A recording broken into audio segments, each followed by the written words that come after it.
سلامونه وګورئ تازه خبر او ډېر غټ خبر. مولانا خانزیب شهید چې څو ورځې مخکې په بېدردۍ سره قتل کړی شو، د هغه لپاره وزیر اعلی علي امین ګنډاپور د پښتونخوا چې کوم وزیر اعلی دی، د هغه بچیانو ته او د هغه خاندانو ته د 1 کروڑ روپو ورکولو اعلان هم وکړو.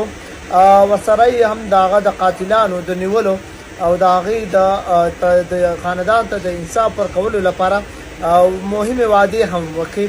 که څه هم دا کار خیر مقدم او د خوښۍ دی، په بل اړه موږ به د هغه سره چې کوم شهید شوی یو بل ځوان شهزاده په نامه باندې چې هغه ته هم باید پیکج ورکړل سي، ولې چې هغه هم وړوکي بچیان لري، هغه هم غریبانان دي، د کور سربراو د دې لپاره خامخا را سره آواز پورته کوي. دا آواز د پښتونخوا وزیر اعلی علي امین ګنډاپور ته رسول پکار دی، د هغې کسانو ته چې څوک دا غږ ورته حتما ورسوي.